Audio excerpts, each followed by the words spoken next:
tener un libro dentro quiere decir tener algo que contar, es una manera también de decir que tienes algo que contar. Y yo creo que Irene lo tenía y, bueno, pues las circunstancias de su vida y los avatares y demás, pues no le habían llevado a hacerlo.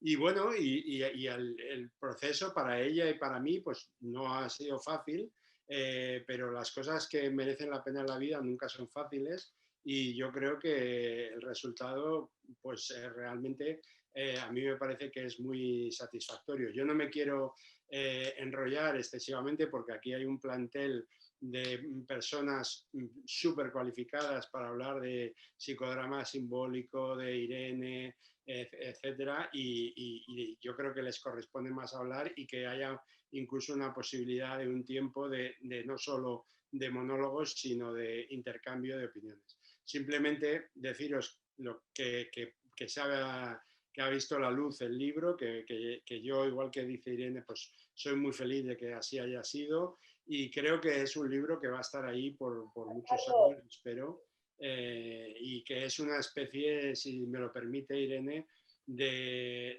eneagrama con las herramientas del psicodrama, ¿no? Es decir, que a través de los cuentos que ella ha elegido nos ofrece una cosmovisión digamos, bueno, pues de tipologías y de categorías, ¿no?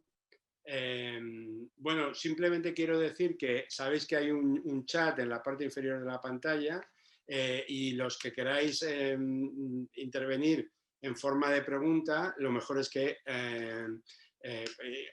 escribáis vuestra pregunta en el chat y con Tania lo coordinaremos para que al final haya un pequeño espacio de preguntas por parte del público. Y yo, sin más, le cedo la palabra a la protagonista de la noche, que es Irene. Buenas tardes otra vez, bienvenidas, bienvenidos todas y todos, y estoy de nuevo, vuelvo a decir, muy contenta de vuestra presencia, estoy encantada. Entonces, bueno, yo voy a decir, no quiero alargarme mucho porque realmente en esta presentación lo que a mí verdaderamente me entusiasma y me emociona son las personas que van a estar en la mesa, aparte de Ricardo, lo que ha dicho, que me han encantado sus palabras, estoy muy agradecida y bueno, me encanta lo que ha dicho, ¿no? De haber sido el afortunado editor. Yo también soy la afortunada escritora que ha publicado en su editorial.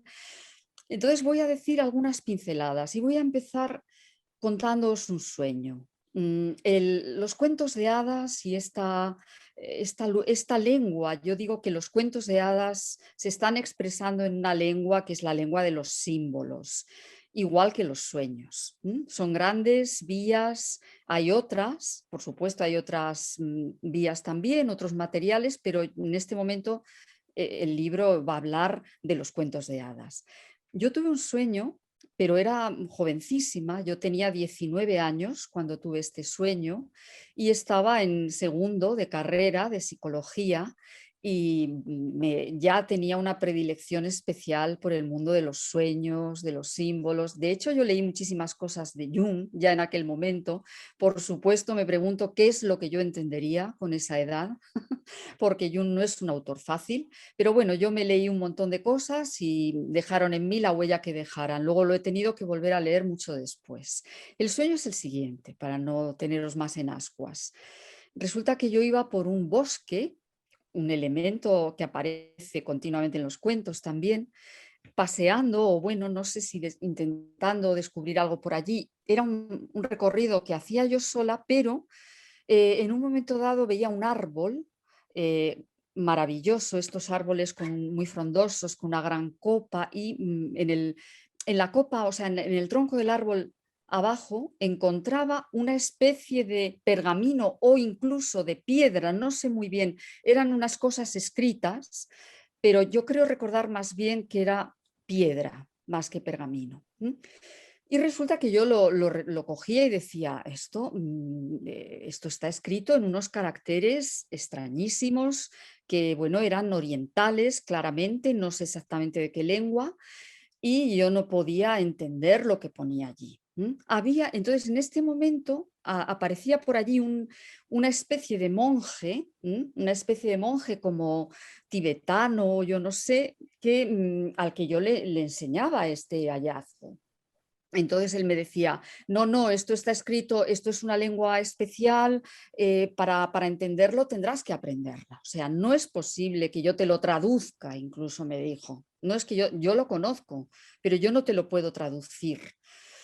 Entonces yo decía, Dios mío, porque es que además esa lengua era una lengua como, pues como estas lenguas orientales, por ejemplo, como el chino, que se tarda años y años y años porque es complicadísimo. Decía, Dios mío, qué largo va a ser esto. Pero él ya me daba unas claves y resulta, porque esto eran las 10 grandes verdades. Lo que yo encontraba allí eran las 10 grandes verdades. Y me dijo, mira, pero en la última te puedo ayudar con estas, y me enseñaba como algunas, pues de esto cuando también empiezas a tocar un instrumento que ya te dicen, mira, pon la mano y tocas una cosita, y bueno, ya te haces tú la ilusión de decir, ay, sí puedo tocar algo. Y resulta que podía entender esta última. Y la verdad esta decía, el mal hay que simbolizarlo. Bueno, ese era mi sueño. Es un sueño que se me quedó enormemente grabado. Yo he trabajado y sigo trabajando muchísimo con los Hola, sueños cafecito.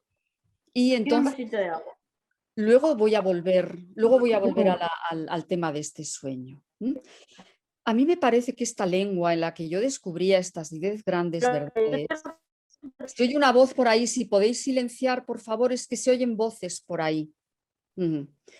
A mí me parece, esto lo he ido pudiendo ver, que esta lengua diversa, distinta, no, es la lengua justamente de los símbolos y es la lengua del inconsciente. Y yo creo que es justamente uno de los grandes ejes de mi libro, ¿no?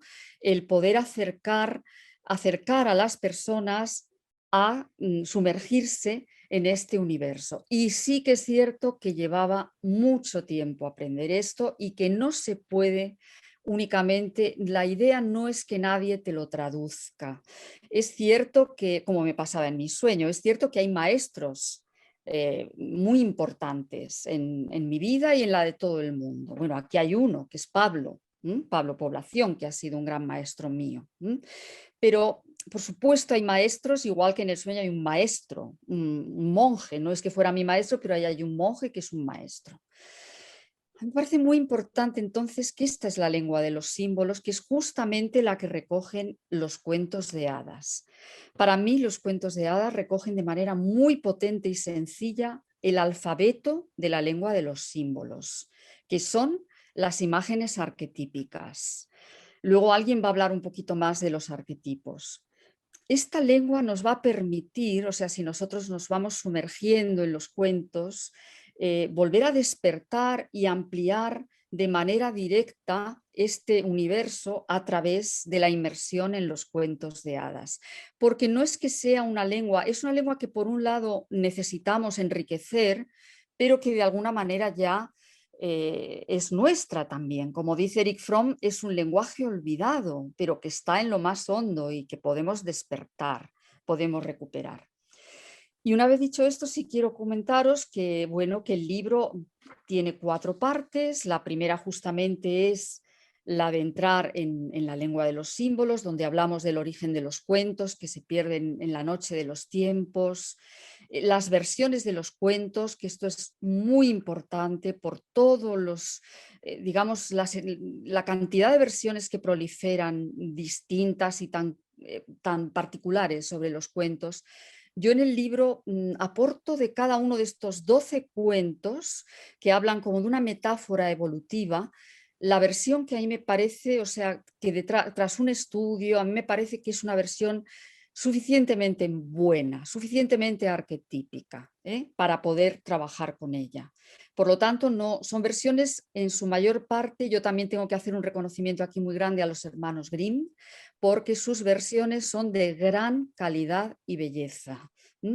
Luego hay otros cuentos que no han sido recogidos por los hermanos Grimm, con lo cual ha habido que hacer o sea, crearlos de otra manera o llegar a la versión de otra manera. También en el libro se habla pues, de cada uno de esos 12 cuentos, y los cuentos son inmensos, polisémicos, inabarcables, pero fijaos que yo he intentado con cada uno de estos 12 transmitir el núcleo esencial de significado. Pero por supuesto tienen otros muchos, tienen muchísimos más, son Ya inabarcables. está, si es simplemente que no lo voy a utilizar. Alguien habla por ahí otra vez, pero bueno. Y también hay un apartado que me parece muy importante, que son los tesoros que se ocultan en los cuentos, ¿no? De hadas, en estos 12 y en general. Y son como dimensiones temáticas que aparecen, que traspasan los cuentos, como por ejemplo el tema de lo femenino y lo masculino, el tema de lo transgeneracional. Entonces hago un enfoque de eso y veo cómo está en cada uno de los cuentos, ¿no?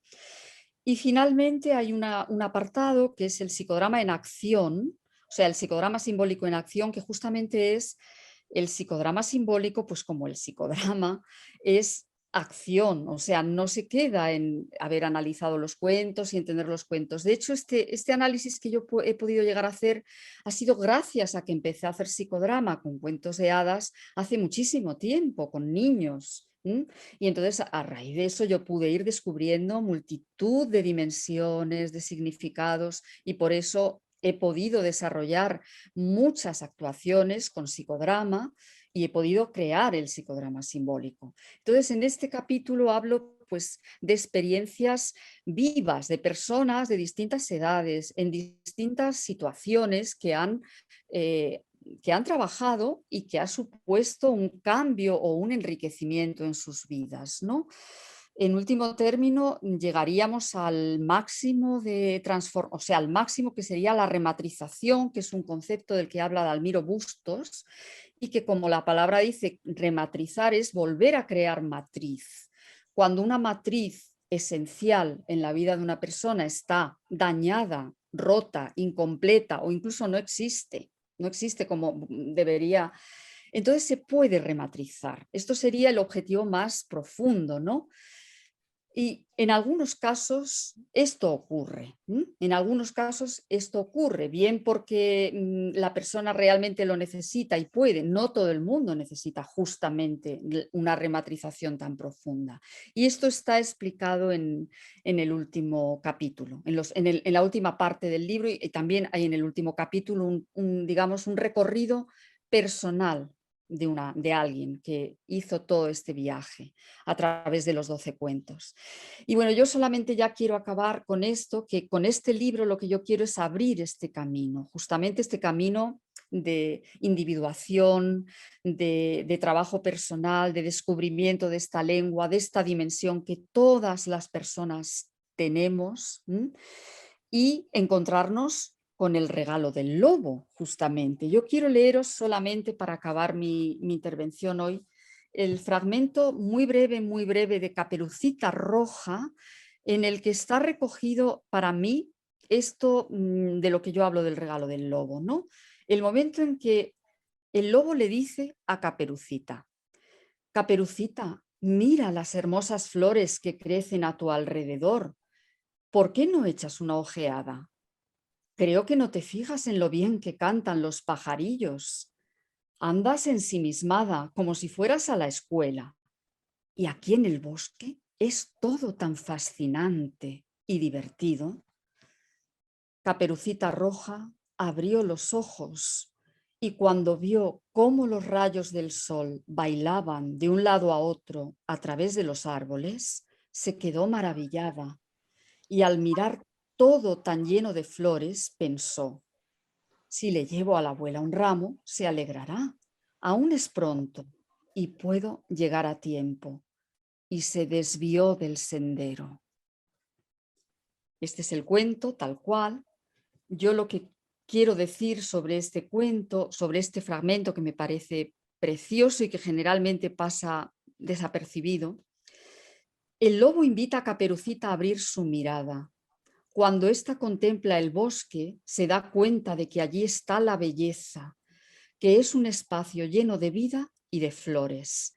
La niña se interna en la espesura y descubre maravillas ante las que habría pasado de largo si hubiera seguido el camino recto solamente. El gran regalo del lobo es esta invitación persuasiva y poderosa de hacer una incursión en el bosque, es decir, de hacer una incursión en el inconsciente. Y bueno, yo con esto doy paso a las demás personas de la mesa para seguir esta presentación. Muchas gracias, Irene. Siguiendo el guión que tenemos, yo paso la palabra a Carlos Menegasso, que es psiquiatra, analista y psicodramatista junguiano. No sé si queréis que lea todo el currículum que tenemos, porque a lo mejor es demasiado largo, pero si es así, no tengo ningún inconveniente, pero lo importante es seguro que es lo que nos tiene que decir Carlos. Muchas gracias por presentarme. ¿Sí? Sí. Generalmente cuando me presentan y leen todas las cosas, digo, crean el 20%, el resto es amor, es afecto. Pero voy a hablar, digamos, mirando la cosa desde el psicodrama, ¿no? El aporte de esta investigación de 30 años que culmina en este precioso libro de Irene Fenche, ¿sí? Lo voy a tomar desde la visión de un viejo psicodramatista. Moreno habla del actus nascendi permanentemente, y habla que desde ahí, digamos, la humanidad, haciendo psicodrama, puede llegar realmente a cumplir la humanización, de la cual estamos todavía lejos. Dicen los metafísicos que va a haber un próximo renacimiento, así como el renacimiento italiano, que entre otras cosas magníficas descubrió la perspectiva, pero precisamente a partir de la perspectiva, los ateos tomaron la decisión, fíjese qué interesante, ¿no? Precisamente en el momento en que nace el mal llamado italiano, ¿sí? Aparece la dominación en Occidente, ¿sí? Con mucha grandeza, ¿no? Fue dominada Latinoamérica, fue dominada África, ¿sí? La perspectiva dio la idea de que así como podemos ver el mundo, podemos observarlo, podemos mirarlo, también podemos dominarlo, ¿sí? Y Moreno, en cambio, hablaba del psicodrama como la posibilidad de ayudar a la humanidad a lograr lo trascendente, a lograr este próximo renacimiento que está anunciado por los metafísicos. Un renacimiento que va a ser el definitivo, va a ser la superación de la Torre de Babel, va a ser a la cual estamos todavía fijados, ¿no? La superación de, digamos, la negación del otro, sino la apertura al encuentro. Se dice que las sociedades sensibles siempre estuvieron permanentemente en los momentos de crisis de cada principio o cada final de milenio. Y nosotros estamos en este momento en un principio y un final de milenio. En un principio y final de milenio en el cual aparece además una enfermedad, ¿sí? El COVID, la epidemia, la pandemia del COVID, que según la concepción que tenemos hoy los médicos que trabajamos en medicina integrativa y los psicoterapeutas que trabajamos en lo integrativo, sabemos que esa integración implica la posibilidad de llegar a integrar cuerpo, alma y espíritu. Esa es la verdadera curación. Y por supuesto, el pensamiento del hombre, del ser humano, todos sabemos. Yo he trabajado hace años en esto, por eso hay un libro que llegó a España que se llama Magia, Mito y Psicodrama. Pero los seres humanos tenemos tres niveles de razón. La razón lógica, que es tan importante, ¿sí? Porque es el pensamiento de la duda, fundamental para no caer en las ideologías en el sentido negativo, ¿sí? Es tan importante para tener duda, la capacidad de duda, para no transformarse en hipnotizados sociales, ¿sí? Hay un porcentaje muy grande de la subhumanidad que ha caído en este tema. Y así como hay un pensamiento lógico, un pensamiento de la duda tan importante, hay un pensamiento mítico y un pensamiento mágico. Los psicodramafistas sabemos de ese pensamiento, porque precisamente para los que hacemos psicodrama con orientación moreniana y junguiana, dos grandes maestros que concluyen con sus cosmovisiones, ¿sí? Moreno habla del proceso de individuación. En cambio, Jung habla del proceso de individuación y Moreno habla del proceso de espontaneidad, libertad profunda, espontaneidad, creatividad y responsabilidad, ¿sí? A eso apuntan estos dos grandes maestros y todos los que hacemos psicodrama, y por supuesto incluso Irene Genche, sabe que el psicodrama apunta a una cosa importantísima, hacia dónde va la humanidad. Recuerdo que todos los jueves un gran amigo que ya trascendió, Carlos María Martínez Buquet, que Irene también conoció, ¿sí? Y cada vez que nos reunimos en reuniones de psicodrama, internacionales de psicodrama, todos los jueves hacía una reunión codisciplinaria y esa reunión se llamaba ¿Hacia dónde va la humanidad? Este trabajo de Irene Genche no solamente se pregunta hacia dónde va la humanidad, sino trabaja hondamente a través de su metodología trabajada e investigada durante 30 años en el nivel mágico del pensamiento del hombre. En el nivel mágico es más, no solamente el mente del pensamiento, sino de la vincularidad humana. ¿Hacia dónde vamos? Y los 12 cuentos maravillosos con los que trabaja Irene apuntan precisamente a transformarnos. Sí, bueno, esto solo. Me parece precioso tu trabajo, Irene. Muchísimas gracias. Lo voy a hacer obligatorio para todos los que estudian psicodrama conmigo. Un abrazo. Muchas gracias, Carlos. Bueno, se me olvidó de pedir a los intervinientes que intentaran ceñir sus intervenciones en torno a unos 5 minutos, pero bueno, Carlos yo creo que ha sido muy disciplinado para que, como decía, pueda haber incluso debate y preguntas al final. Ahora interviene Lili Fornasari, que es psicóloga clínica de la Asociación Gestáltica de Buenos Aires, profesora de posgrado de creatividad del Instituto Pedro Poveda y autora, entre otros, de Neurociencia, Vincularidad y Escucha. Bueno, muchas gracias por la presentación. Yo voy a tomar 6 minutos porque los calculé y se me fueron 6. Y me dijo Irene que podía, pero bueno. Sí, adelante, adelante. Les voy a decir ante todo que es un placer para mí poder comunicarme con todos estos amigos, colegas de distintas partes del mundo y principalmente con España. Y tengo que agradecer este privilegio, porque Irene nos ha invitado a presentar su libro. Vayamos a nuestro propósito: celebrar el nacimiento del libro El regalo del lobo.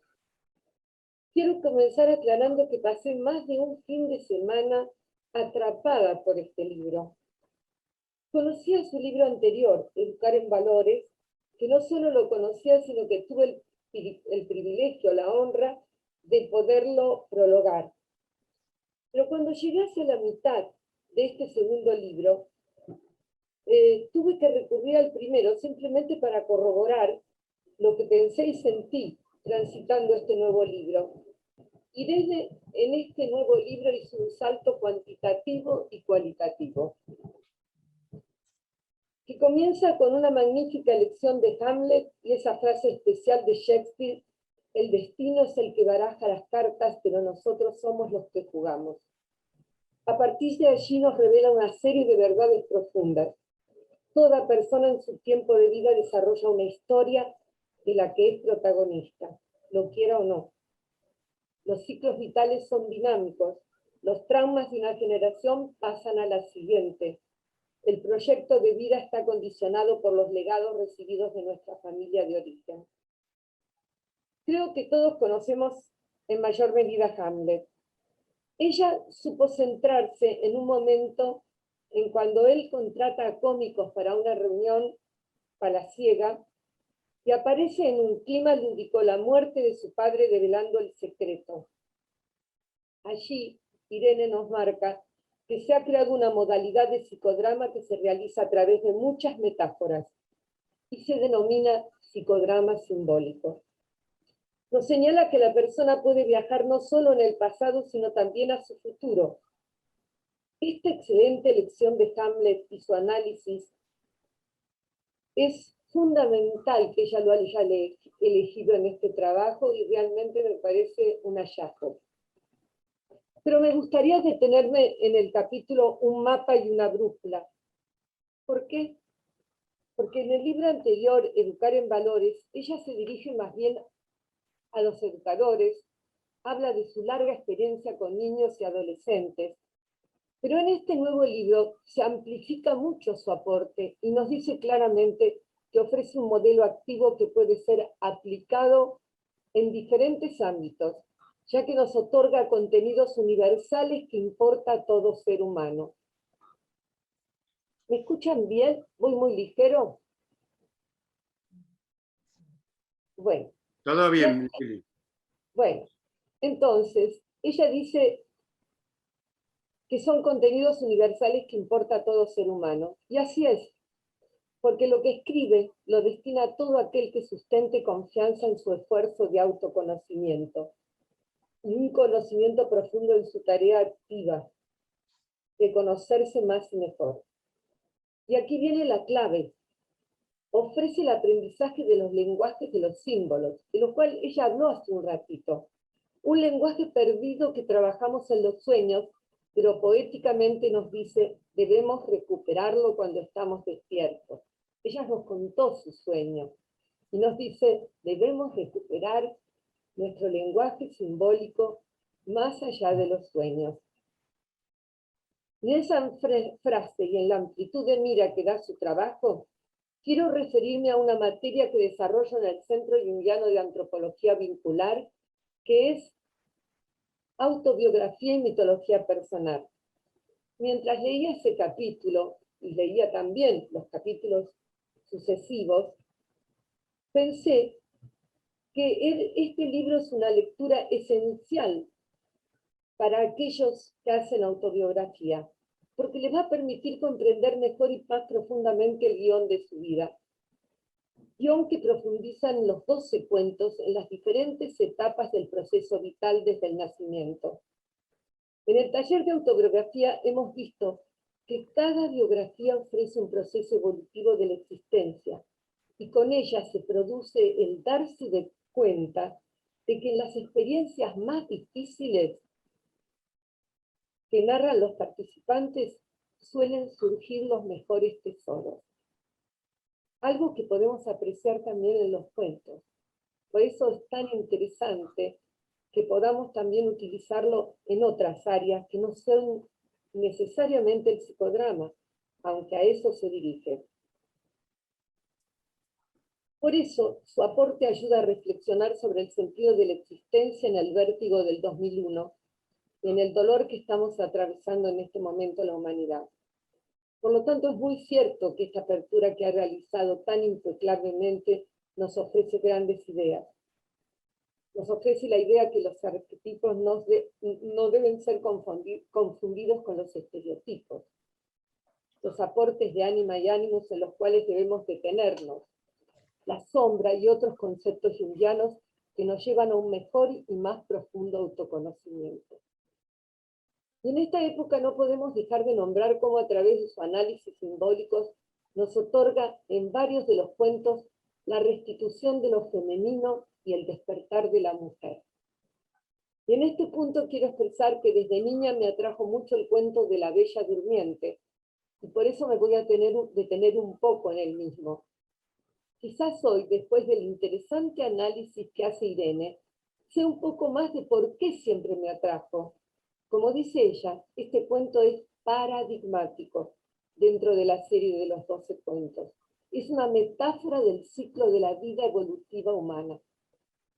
Desde el comienzo, este cuento nos pone frente a una pareja, un rey y una reina, conjunción de lo femenino y lo masculino, con el deseo de unos padres de tener un hijo y perdurar a través de él.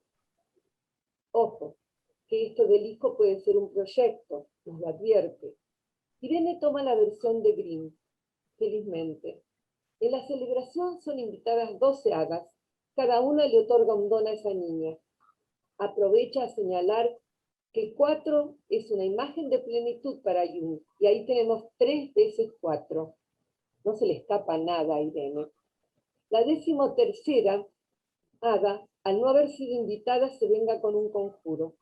A los 15 se pinchará la niña con un huso y morirá.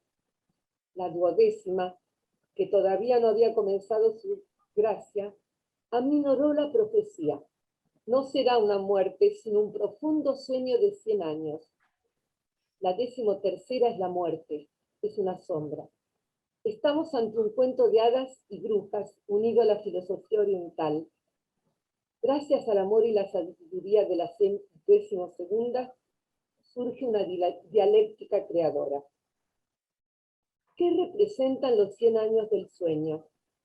Representan un viaje interior, una muerte simbólica de la infancia y la conciencia de muerte que se adquiere en el periodo de la adolescencia. Florece la sexualidad de la niña y descubre la muerte que se patentiza en la adolescencia. El príncipe, después de pasar peripecias, se encontrará con ella, con lo femenino que quedó dormido en él. Hoy nos preguntamos muchas veces que los hombres tienen que despertar más su femenino, y ahí ya está presente. El sueño de 100 años finaliza con el encuentro de lo femenino y lo masculino.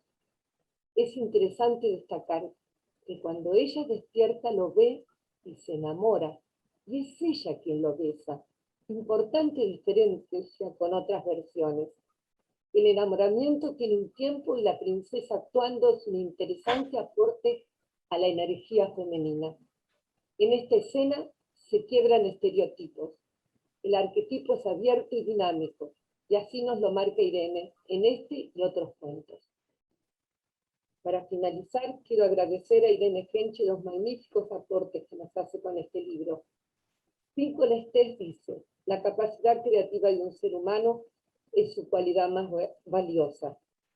No hay duda, Irene, que tu capacidad creativa se expresa con una claridad de conceptos y una profundidad en este tu nuevo libro, El regalo del lobo, que en realidad es un regalo para todos los que estamos trabajando en crecimiento, en humanidad, y todo aquel que desee profundizar su autoconocimiento. Muchas gracias, Irene, por este regalo. Muchas gracias, Lili, por tu intervención. El siguiente que iba a intervenir por orden era Juan Madrid, que es el director del Centro Joven del Ayuntamiento de Madrid, psicodramatista y profesor de la Escuela de Psicodrama Simbólico. No ha podido intervenir en directo, pero sí ha mandado un vídeo que Tania nos va a poner a continuación. Hola, buenas tardes. Bueno, siento ser más virtual de lo que todo lo demás. No estar ni siquiera online en el encuentro.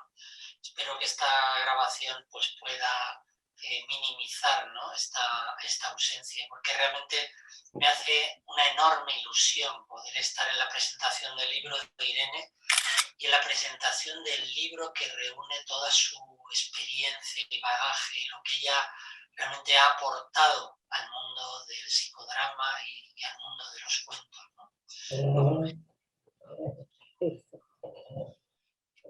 Conozco a Irene 8 años. Me he formado con ella y soy profesor estable de la escuela, así que he podido disfrutar y participar y aprender y descubrir todas las esencias que tiene el psicodrama simbólico. Como médico me atrajo conocer un método para ayudar a las personas a conectar con sus vivencias más profundas y transformar aquellas sombras que dificultan nuestras vidas. Y como narrador oral, pues poder adentrarme en el interior de los cuentos, de las historias y usarlos como verdaderos maestros interiores. El método simbólico favorece el desarrollo de la creatividad como conexión con el fluir de la vida, aportando la conciencia de lo que realmente sucede en ti.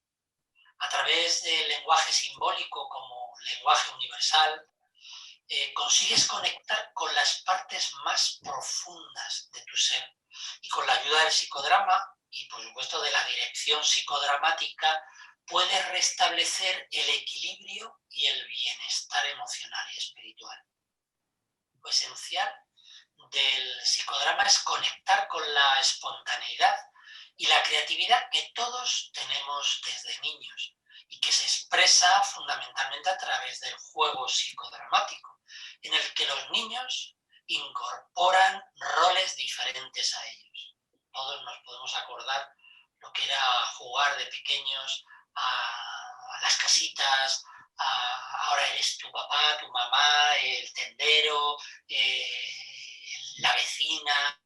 Inmediatamente nos poníamos a jugar y entrábamos en toda esa realidad que pensábamos que, bueno, era una realidad ficticia, pero que poco a poco nos vamos dando cuenta de que en realidad esa realidad es aún más verdadera, ¿no? El primer paso de la creatividad es el caos.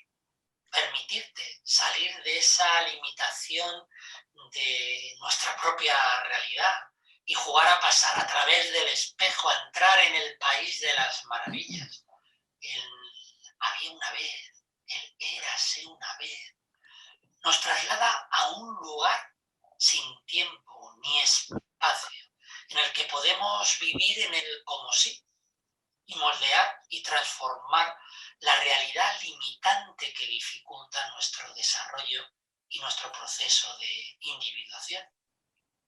La parte junguiana, por otro lado, del psicodrama simbólico, nos conecta además con la sabiduría de las grandes corrientes de conocimiento, como el taoísmo, el budismo, el sufismo. Jung aprendió cómo los maestros espirituales transmitían un conocimiento universal que ayuda al desarrollo del propio ser humano. En el psicodrama aprendes a trabajar en el no saber y a invocar la energía que está disponible en el cosmos. Y a través del amor como instrumento de mediación se produce la transformación que cada persona necesita en cada momento. Hemos tenido experiencias donde la gente dice, bueno, esto tenía que estar preparado, ¿no? Nosotros cuando empezamos a trabajar y cuando el psicodrama simbólico empiezas una sesión, realmente no sabes qué va a pasar. Es la propia necesidad de la persona la que invoca como un oráculo a ese conocimiento universal y a partir de ahí, pues lo que podemos hacer es acompañar a ese proceso, ¿no? Bueno, no me voy a alargar más porque hay otros compañeros y compañeras que van a seguir aportando matices, ¿no?, respecto a lo que es el psicodrama simbólico y el trabajo de Irene. Pero sí quiero decir en relación al libro, que el libro muestra realmente la mayoría de las facetas en las que se ha podido aplicar y en donde se ha demostrado que es útil. En la escuela con los niños, en la clínica con adolescentes, en espacios de ocio inclusivo como la Casa Encendida, con mayores, con profesionales. Prácticamente es un método que puede llegar y ser útil para todo el mundo. Pero tengo que deciros que que solo el que prueba sabe y que solo leyendo el libro vais a descubrir o os vais a acercar solo a una pequeña parte de lo que es el psicodrama simbólico. Para saber lo que realmente es, y os animo encarecidamente y con toda mi mejor voluntad a que hagáis alguno de los talleres de la escuela y disfrutéis del trabajo de Irene. Pues muchas gracias a todos y a todas, y en especial a Irene por haberme invitado a su presentación del libro.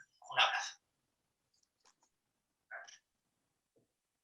Bueno, pues en la distancia también agradecemos a Juan su intervención y yo paso la palabra a continuación a Melqui García Cobb, que es secretario de la Escuela de Psicodrama Simbólico, observador y auxiliar experto en psicodrama simbólico y también actor y narrador de cuentos. Hola, buenas tardes.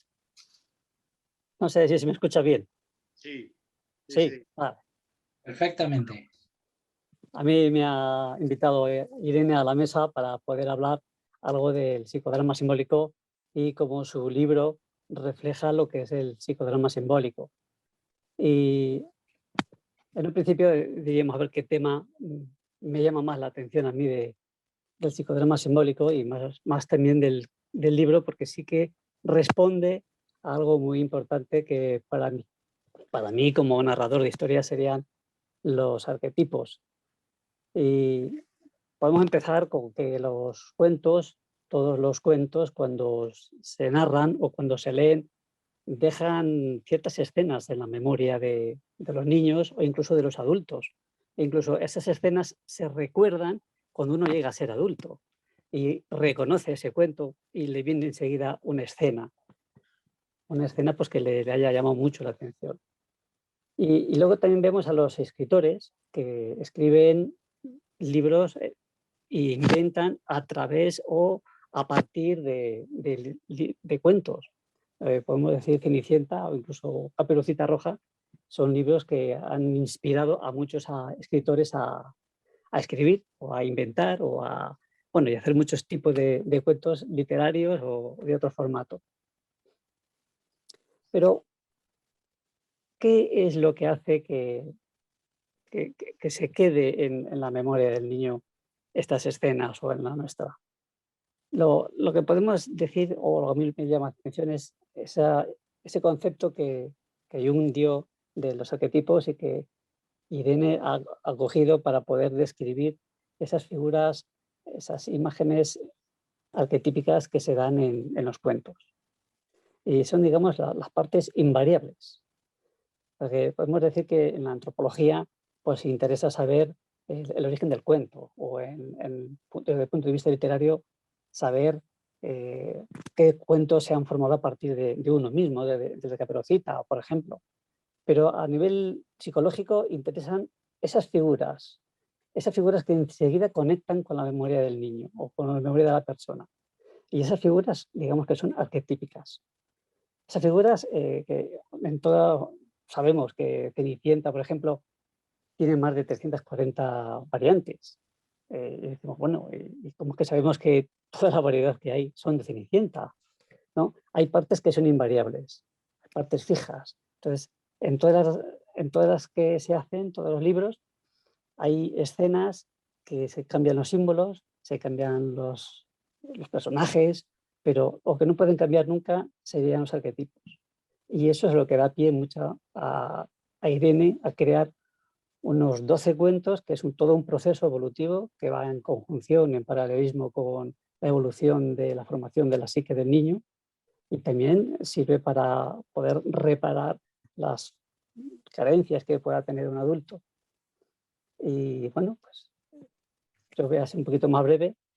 Estos arquetipos, estas escenas que se quedan en la memoria, son como semillas que se quedan en la mente y luego pueden dar lugar a árboles y bosques del mundo interior que tiene cada persona. Y bueno, y así sería mi intervención. Creo que, bueno, hablan 6 minutos, yo creo que con 2 minutos ha bastado. Estupendo, Melqui. Muchas gracias por tu intervención. Y ahora paso la palabra a Karina Sampo Franco, que es fundadora y directora de Artesanía de la Vida, directora de psicodrama con especialidad en psicodrama simbólico. Adelante, Karina, por favor. Muchas gracias, Ricardo. Yo no me llevo muy bien con el tiempo, así que si me tienes que cortar, por favor, adelante. Pues yo he tenido el privilegio de vivir el viaje de los 12 cuentos en primera persona, siendo alumna de Irene Enche y formándome en este método del psicodrama simbólico. Cuando venía para aquí y el corazón me palpitaba y yo decía, ¿por qué? Porque no puedo hablar del psicodrama simbólico si no es conectándome con la vivencia profunda que tuve de realizar ese viaje por los 12 cuentos. Y esa transformación que pude vivir de mi propio guión existencial, del que habla Irene en este libro. Cuando alumna, le reclamaba a Irene, Irene, ¿para cuándo? ¿Dónde está todo eso que tú sabes? ¿Cuándo? ¿Cuándo va a salir ese libro? Como una hija que reclama a su madre, como una alumna a su maestra. Y este libro, que ahora tengo en mis manos y va a ser mi libro de referencia, porque aplico el psicodrama simbólico, Irene ha hecho un trabajo titánico, porque yo descubrí que el psicodrama simbólico y el mundo de los símbolos, junto a Irene, como ella dice, es algo inabarcable, es algo que no se puede sujetar con las manos, que se te escapa, y que la única manera de aprenderlo es vivenciándolo a través del psicodrama.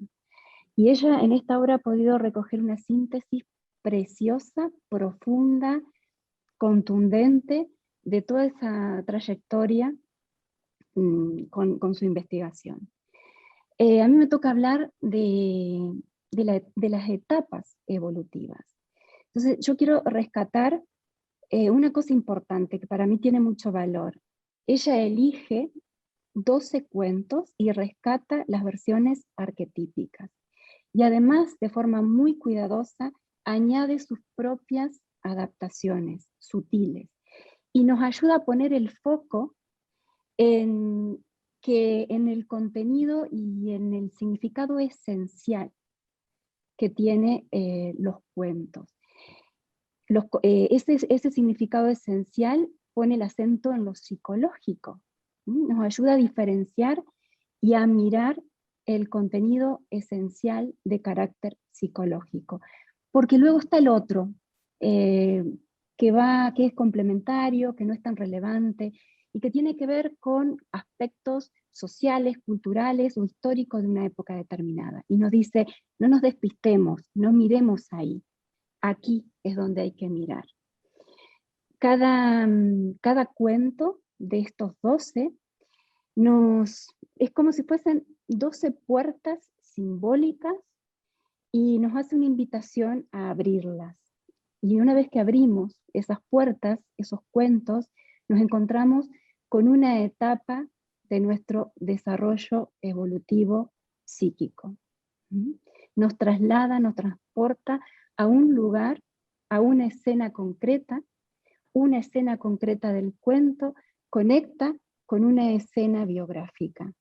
Esa escena nos está diciendo de alguna manera, es aquí donde tienes que mirar, es aquí donde tienes que explorar, dándonos la oportunidad de volver a vivir aquello que nos ocurrió, pasado, presente, futuro, como decía Lili, para dar la oportunidad de reparar, de sanar y de reescribir ese guión existencial, ese con el que se empieza a escribir incluso antes de nacer.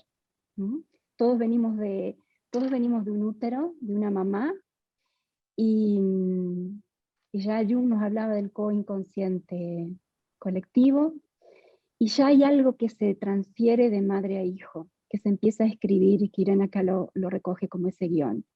Esa misión que tenemos, valores, expectativas, una misión en parte consciente, en parte elegida y en parte inconsciente y heredada. Vivir la secuencia de los 12 cuentos nos permite arrojar luz a aquellas cosas que no nos pertenecen o a suplir aquellas carencias, para poder vivir una vida más plena. Hay, como decía, todos venimos de una mamá, salimos al mundo y establecemos esa primera relación vincular con esas figuras parentales, cuidadoras, sea mamá, papá o aquellas personas que nos acogieron y nos cuidaron. Y se establece esa primera vinculación más o menos sana, con algunas carencias o no. Y eso queda adherido a nuestra piel y a nuestra memoria, no solo emocional, sino orgánica. Y eso es lo que ese es el contenido, esa etapa evolutiva nos lleva al primero de los cuentos que nos trae Irene, que es Los 7 cabritillos y el lobo, que nos cuenta y nos habla de esa primera vinculación madre-hijo, de ese lugar seguro, de ese apego amoroso, donde el cabritillo número 7, el más pequeñito, sabe encontrar y esconderse en el lugar más seguro de la casa para que el lobo no lo coma.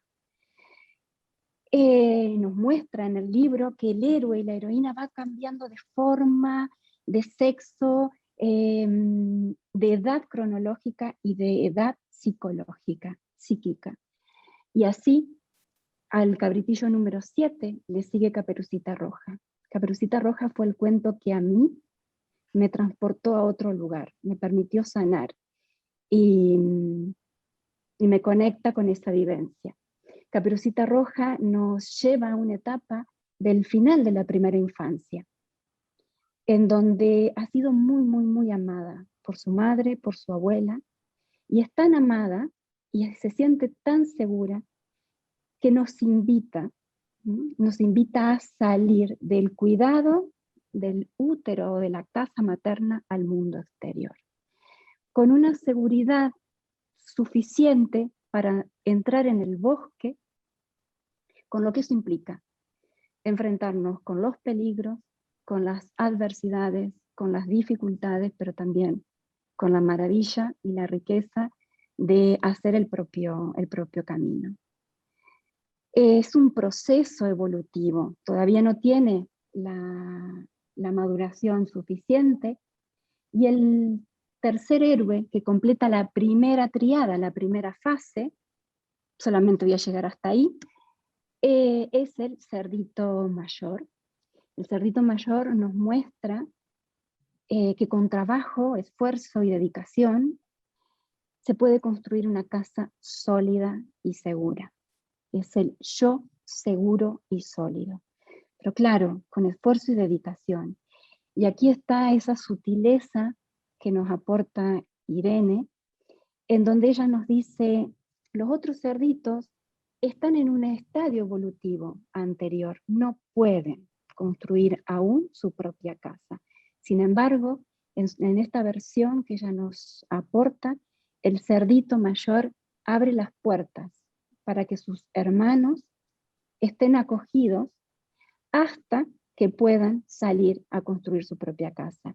Y en este abrir las puertas se produce una integración, no solo del trabajo y el esfuerzo, sino que se incorpora el disfrute, el juego, la diversión, la música y el baile de los más pequeños. De esta manera, los cuentos nos ayudan a integrar opuestos y significados importantes a incorporar en nuestra vida. Y esto sigue, no sé cómo voy con los tiempos, y los siguientes cuentos nos traen contenidos de mayor adversidad. Nos dan esa oportunidad de volver a mirar aquellos momentos en nuestra vida en donde ha sido difícil, en donde nos hemos encontrado solos, y poder rematrizar, como decía Irene, volver a reconstituir ese vínculo original que quizás no estuvo lo suficientemente adecuado en el cómo sí del psicodrama. Podemos volver a vivir, y esa es la invitación que nos hace en la unión con los 12 cuentos, los símbolos capitales y los personajes arquetípicos de la mano del psicodrama simbólico. Es entra, penetra, vive personifica estos símbolos y estos personajes, vuelve a mirar. Cada escena del cuento, como decía, se conecta con una escena biográfica y es en ese momento en el que empezamos a dar sentido y tenemos la oportunidad de dar un nuevo significado. Incluso esos símbolos los dotamos de un significado personal y propio y con sentido con nuestra historia biográfica. Y eso es lo que nos trae esta maravillosa obra. Es un sí, podemos volver a sanar aspectos dañados del núcleo, en el núcleo de nuestra identidad. Los 12 cuentos es un viaje hacia la construcción de una identidad más plena. Y es una obra que nos dice si es posible crear o rematrizar una nueva manera de vincularnos con nosotros mismos y con el mundo. Y reparar aquella original si no estuvo completada o si estuvo dañada. Así que para mí Irene, muchísimas gracias por es un regalo. Caperucita ha sido un regalo para mí y a partir de ahora es mi libro de cabecera. También lo recomiendo con mis alumnas y encantada de compartir esto. Muchas gracias, Karina, por esta exégesis del libro tan completa. Tiene ahora la palabra Vicky Abril Navarro, que resumiendo su perfil biográfico es psicodramatista, profesional experta en la mujer, coordinadora de programas de intervención en educación sexual y atención a mujeres maltratadas. Adelante, Vicky. Hola, buenas tardes a todos. Bueno, estoy pasándomelo bomba, o sea, estoy disfrutando como hace mucho tiempo que no disfrutaba con tanto agobio que tenemos últimamente, ¿no? Pero lo primero es que le quiero agradecer a todas las personas que han entrado, que han hablado antes que yo, porque han acotado ya cosas muy gordas, ¿no? Entonces yo me voy a poder ceñir a mi mirada más sociológica y de feminista y bueno, unas cosas así como más, no sé, más, por decir, ¿cómo llamarlo? Más frívola, de alguna manera. Bueno, lo primero es decir que me hace muchísima ilusión estar aquí con Carlos y Lili y con Irene, porque yo he sido el eslabón entre ellos. Yo conocí a Irene por un lado en Madrid y por otro lado en Argentina, en Buenos Aires, a Carlos y Lili. Y dije, bueno, estos se tienen que conocer.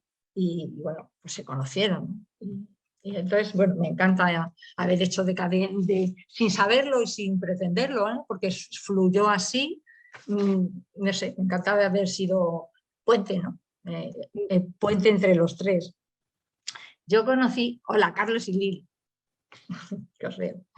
Bueno, conocí a Irene a principios de este siglo, cuando mis intereses personales y profesionales habían ido desplazándose de lo social y de la mirada esa revolucionaria transformadora, porque yo soy hija de mayo del 68 y lo llevo muy a gala, pero estaba desplazándome desde ahí hacia cuestiones más personales, como lo personal es político, y Jung había empezado a leerlo un poco y tal, y me parecía un tipo interesante como ofrecía una forma de pensar a los seres humanos que estaba llena de posibilidades.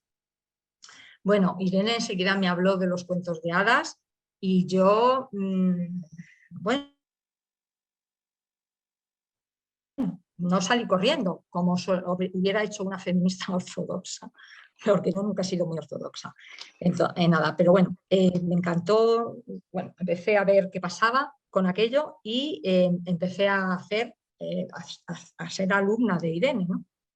Y literalmente me encantó la ya reiteradamente citada Caperucita, pero a mí lo que me encantó era que desobedecía a su madre y gracias al lobo descubre un mundo maravilloso. Entonces me di cuenta de que la forma en que Irene entendía y mostraba los cuentos me volvía a fascinar, como cuando mi madre, que era una excelente narradora, me contaba aquellas historias maravillosas cuando yo era pequeñita. Cenicienta va al baile porque quiere mostrarse y participar en la vida social. Ya ha llorado la pérdida de su madre e integrado su legado, enfrentado su sombra, madurado y necesita continuar su crecimiento siendo capaz de mostrarse en público y participar en la actividad social, creando sus propios vínculos afectivos al margen de los de su familia de origen. Y de alguna manera creo que esto es lo que las mujeres como colectivo empezamos a hacer en el siglo XX, cuestión que venía gestándose en Occidente desde la Revolución Francesa, que, bueno, que ya sabéis que le costó el hecho de escribir los derechos de la ciudadana, le costó la cabeza a Olympe de Gaulle. Entonces, bueno, no es un tema pequeño, ¿no? Esta historia, ¿no? Esta presencia de las mujeres en pie de igualdad. En el siglo XXI estamos pudiendo encontrarnos en situación de cierta igualdad, al menos en Occidente, tal como le ocurre al despertar, al despertar de su sueño a la Bella Durmiente.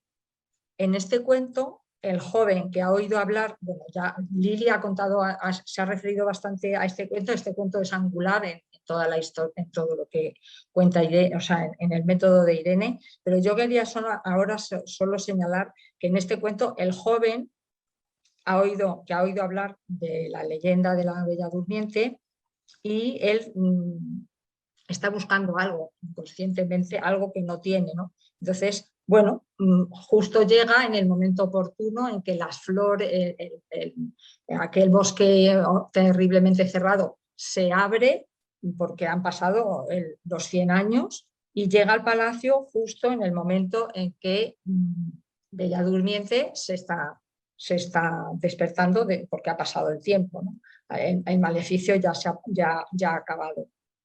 Entonces, esto, bueno, está evidente que es el despertar del femenino dormido por tantos siglos de patriarcado, que es lo que está contando este cuento, ¿no? Blancanieves, que es otro también en esta misma línea, sobrevive como ella a ataques mortales y a maleficios, y también representa lo femenino dormido, oculto y silenciado por ese mismo patriarcado. Esto lo explica Irene de forma clarísima, ¿no? Y a mí es lo que me parece bueno, que hay que darle mucho las gracias por esa visión tan aguda, ¿no? En este caso, en el caso de Blancanieves, es el azar quien pone en el camino del príncipe, que es un príncipe peregrino, buscador, que va por ahí, no se sabe para qué ni por qué, se encuentra con Blancanieves muerta, pero incorrupta, y bueno, también se queda muy fascinado, ¿no? Entonces, ya sabéis que es ninguna de las dos heroínas tiene cabida ya en el orden patriarcal. Los dos, ahí ya no tienen lugar, ¿no? Cito directamente a Irene: el trozo de manzana envenenado ejemplifica el papel negativo que se ha otorgado a las mujeres en el orden patriarcal y que trata de impedir el florecimiento de una mujer nueva. Es que hemos hablado mucho de todo esto, ¿no? Y entonces, bueno, a mí realmente me tiene fascinada. Hay que leer despacio y saboreándolo este libro. Irene explica, bueno, ya esto se ha dicho varias veces, pero es que lo hace con una claridad, una sencillez, un montón de conceptos complicados, ¿no? Que bueno, es genial. Entonces nos va poco a poco nos va haciendo comprender a lo largo del mismo libro, pero vamos, desde luego mucho más cuando te metes en todo el viaje por los 12 cuentos, nos metemos en el mundo de los símbolos, que realmente es un tema, es una pena, que es un lenguaje que se está perdiendo mucho, ¿no? Y bueno, es una pena que lo perdamos. Me parece que el mundo es mucho más grande ahora, es mucho más grande que Occidente, y empiezan ahora a tener presencia social también las mujeres latinoamericanas, africanas y asiáticas. Seguimos necesitando a Cenicienta, a Bella Durmiente, a Blancanieves y también a los príncipes buscadores, a Bobillo y a Bestia, porque el sacrificio, el amor maduro más allá del mito romántico, del mito del amor romántico que tanto daño hace. Hay muchos caminos que recorrer todavía, pero es apasionante y pero el camino es apasionante y está lleno de descubrimientos. El regalo del lobo creo que es imprescindible en nuestra mochila, de ciudadanas y de ciudadanos del mundo. Pues muchas gracias por tu intervención, Vicky. Y para cerrar la ronda de intervenciones, voy a pasar la palabra a Jennifer Ramsey, que es narradora oral profesional, directora de Story Arte y facilita talleres donde teje la medicina de las historias con sus formaciones en arteterapia, gestalt y psicodrama simbólico junguiano. Adelante, Jennifer. Muchas gracias. Yo voy a empezar contando una frase que me gusta mucho.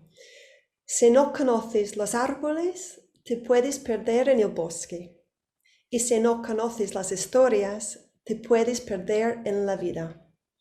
Porque yo creo que este libro de Irene ilumina el camino del bosque de la vida. Yo tuve el gran placer de hacer la formación con Irene, este viaje maravilloso de las 12 cuentos de hada. Y al leer el libro me está despertando muchas memorias. Yo creo que me acuerdo de todas las escenas que hemos hecho y también de todos los símbolos, los arquetipos, de todo lo que hemos vivido juntos en aquella formación tan bonita.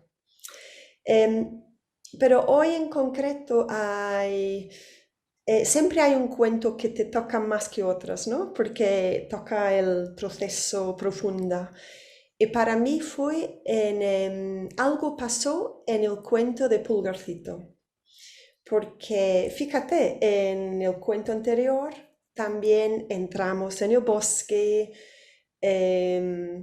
y ¿sabes? También se ponen las piedrecitas blancas para volver a casa, los padres vuelven a llevar los hijos al bosque, pero lo que me pasó en Pulgarcito es que no podría encontrar la luz en el bosque, porque en el cuento dice claramente que había una luz pequeña, no era una luz muy grande, que ellos podían seguir a través del bosque, pero yo no lo encontraba. Y después empezó también a hablar que estaba lloviendo, había viento, el barro bajo de los pies, y me llevaba un sueño repetitivo de mi infancia, ¿no? Cuando intentaba llegar a un pozo, pero más que intentaba, más lejos estaba. Y eso es un poquito lo que pasa en este momento del cuento. Y el resto del cuento, la verdad, ya es un poquito confuso para mí, aunque lo sé que dice, es como ya yo era diferente después de vivenciar esta escena. Pero en el siguiente cuento, que es La reina de las abejas, yo era protagonista, y hubo como con Bobillo, y hubo mucha tensión, era como súper densa. Y parecía también en algún momento que la abeja nunca iba a encontrar a la princesa. Pero algo mágico que pasó, que todo el mundo podría sentir, y de repente de la nada había un fuente, que no viene en el cuento, pero de repente a veces tiene que entrar elementos externos, y de repente había un fuente. Y la tensión podría acercar el fuente pozo. Y todo se relajó, todo la abeja podría encontrar a la princesa y de repente se podría respirar.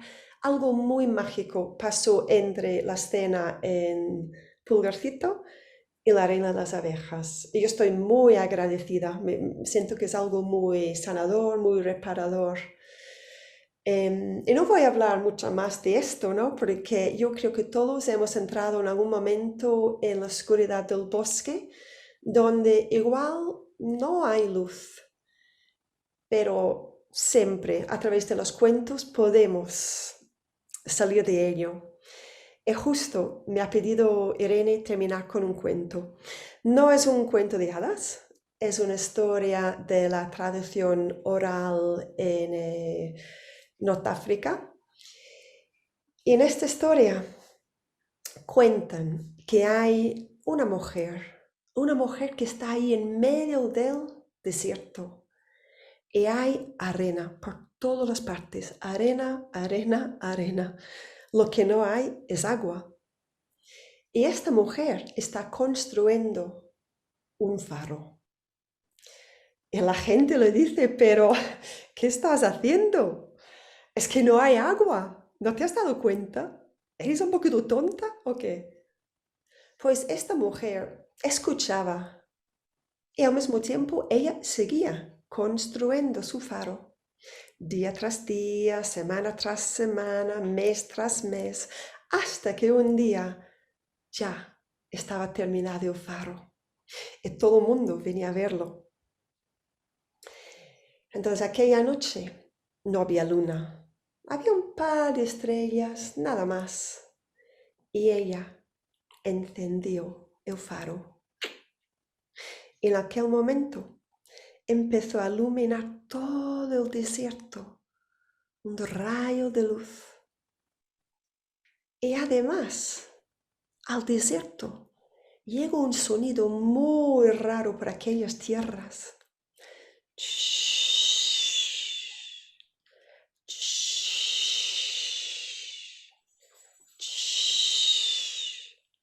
Era el mar, el océano. Había llegado al desierto. Y además traían el agua todos, muchísimas criaturas del mar. Había tiburones, había delfines, pulpos, había barcos de piratas, había sirenas, había de todo que podéis imaginar que se puede encontrar en el mar. Y todo el mundo decía, pero qué cosa más raro. Es que me parecía increíble, me parecía imposible. Todo el mundo decía esta, salvo aquella mujer, porque ella sabía, si tú enciendes una luz en la oscuridad, que cualquier cosa es posible. Y esta es lo que hace este libro de Irene, El regalo del lobo. Está encendiendo una luz en la oscuridad. Muchas gracias. Muchas gracias, Jennifer. Muy bonita la recreación del cuento que has hecho. Pues os animo, si queréis, a hacer alguna pregunta, que tenemos una de Rafael Pérez Silva que se le planteo a Irene, que es ¿por qué generalmente la cultura pone al lobo como un villano, como el malo del cuento? Irene, la pregunta, perdón. Sí, la cultura y los propios cuentos, ¿no? O sea, realmente tampoco podemos desestimar esta dimensión del lobo como un elemento también de adversario. O sea, sobre todo, yo hablo de, hay una parte del libro, y es un trabajo que yo llevo mucho tiempo también desarrollando, que es el cómo trabajar con la propia sombra, ¿no? Cómo trabajar con la sombra. El lobo es una imagen de sombra, y cuando digo sombra, que es un concepto junguiano, estamos hablando de algo que es desconocido, que no podemos ver y que engloba muchas veces aspectos negativos, adversarios, rechazables por nosotros mismos, pero también ahí están contenidos grandes tesoros y grandes cualidades que incluso desconocemos de nosotros mismos. Entonces el lobo tiene esta doble dimensión, como todo lo que tiene que ver con la sombra. A mí me parece que el título de mi libro, cuando habla del regalo del lobo, yo estoy rescatando precisamente esa parte que nos permite que cuando hacemos este trabajo con la sombra, descubrimos una potencialidad que no hubiéramos descubierto de otra manera, ¿no? Pero de todas maneras el lobo sigue siendo un adversario. El lobo sigue siendo un adversario fascinante, a mí me parece absolutamente fascinante. Muy bien. Bueno, no sé, si queréis tenemos unos pocos minutos para alguna pregunta más o algún comentario más. Veo que hay muchos comentarios elogiando la recreación del cuento que ha hecho Jennifer, que se nota que es profesional. Irene, yo quería... Alejandro, no sé, hola. sí, buenas, enhorabuena. Quería comentar que me han pasado muchas cosas buenas, tanto a mí cuando he sido protagonista o he sido árbol en alguno de los cuentos, y también cuando yo he hecho psicodrama y he encontrado un árbol. Y leyendo tu libro decías, cuando hay un árbol ya está todo bien sembrado, por decirlo así, para empezar. Cuéntame, ¿te lo explicas? ¿Sabes por qué? Bueno, el árbol es un gran símbolo. Es uno de esos grandes símbolos universales que Jung nos diría que tiene que ver con el sí mismo, ¿no? Entonces, podríamos hablar de que nos conecta con la totalidad, con la esencia. Por lo tanto, cuando aparece un árbol, es algo de muy buen augurio. Yo en el libro lo digo porque he tenido esa experiencia. Como ha dicho antes, no me acuerdo quién ha sido, Jennifer decía, resulta que en aquel cuento apareció una fuente. Pues en los cuentos aparecen diversos elementos que no están explícitos en los cuentos. Porque el cuento lo seguimos tal cual en su nivel arquetípico, pero siempre deja una gran amplitud para recrear nuevos elementos complementarios. Por ejemplo, una fuente y, por ejemplo, un árbol. Entonces, yo sí que tengo una experiencia de mucho tiempo de en los grupos en los que en las primeras escenas, que suelen ser muy impactantes porque están hablando un poco de la visión inconsciente que tiene el grupo de lo que va a ser ese recorrido, cuando aparecen árboles es muy positivo, o sea, nos está diciendo que están aceptando conectar con esa dimensión más profunda, por intentar explicarlo de alguna manera, ¿no? Que en grupos en donde no aparece este elemento, ¿no? Entonces, qué bien que tú descubras esto y que te hayan aparecido árboles y que incluso te hayan dado algún personaje de árbol. Muy bueno.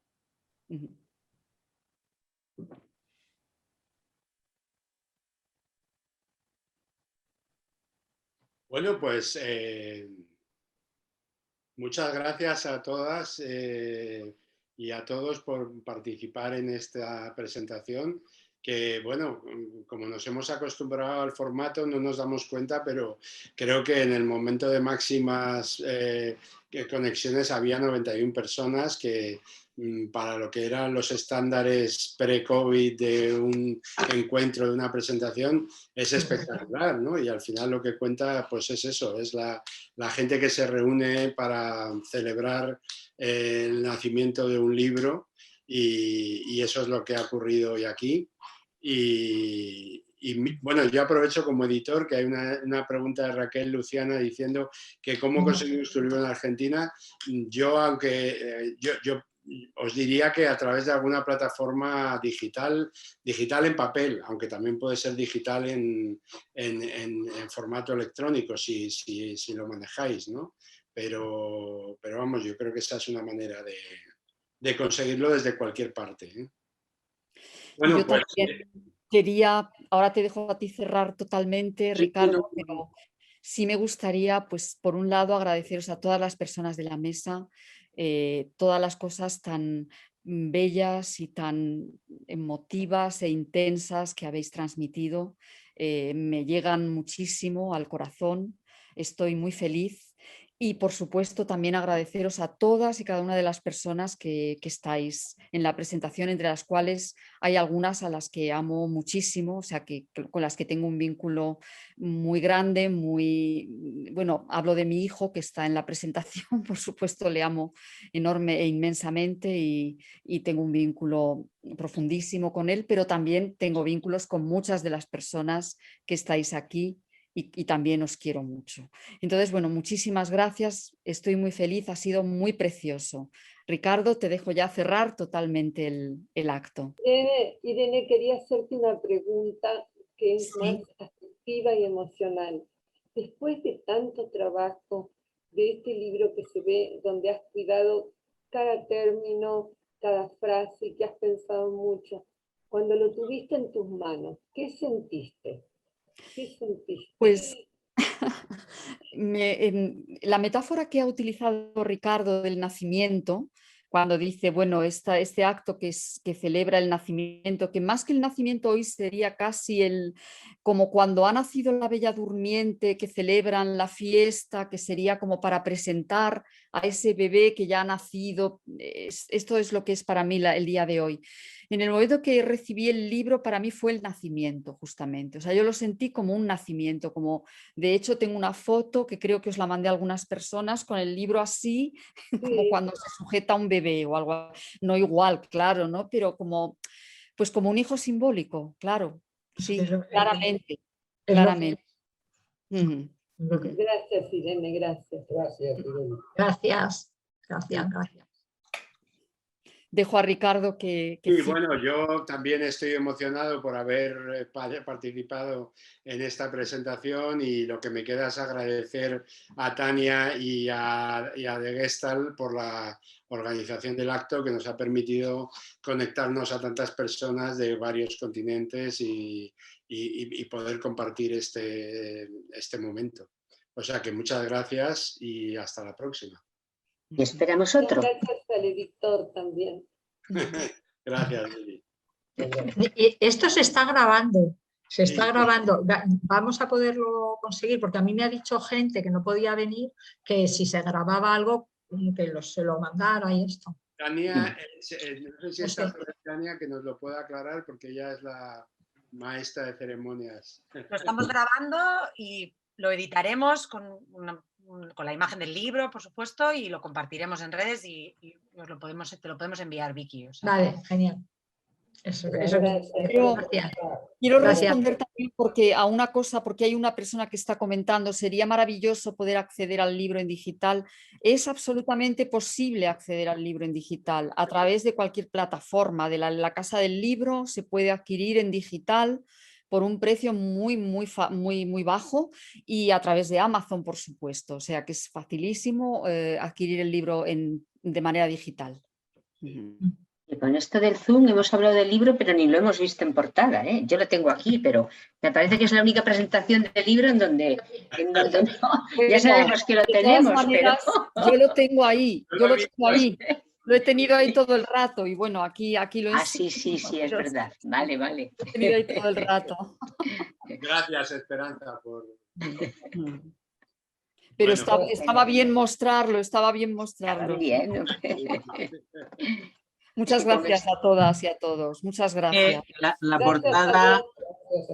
portada resume muy bien el libro, la intención, el ego. Está precioso. Me encanta. Bueno, pues a esperar que el próximo pueda ser en presencial, Irene. El próximo. Bueno, no sé si el próximo libro, pero ahora no nos vamos a tomar los vinos ni nos vamos a dar los abrazos. No, podemos tomarnos un vino de todas maneras ahora, pero no el próximo libro, que en fin ha llevado mucho y yo sí que espero seguir escribiendo, pero que habrá talleres, seminarios, por supuesto, en distintos idiomas que los está viendo en este momento, ¿no? Que estoy haciendo talleres en otros países también, ¿no? Bueno, en otros países a través de Zoom, pero vamos. Nosotros te estamos esperando en Argentina, te estamos esperando por ahora por Zoom, pero después en el país, porque nos has dado mucho. Gracias. Vosotros, amén. Gracias. Gracias. Adiós. Muchas gracias Gracias. a todos. Muchas gracias. Adiós. Gracias a Muchas ti. gracias, precioso. Gracias a ti. Chao. Gracias. Adiós. Adiós. Chao. Gracias. Chao, un placer, Irene y el resto. Sara. Adiós, cariño.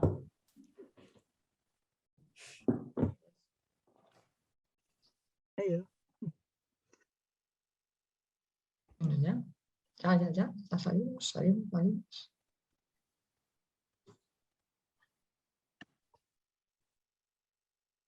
Puedes salir cuando quieras. Arriba a la derecha te pone salir.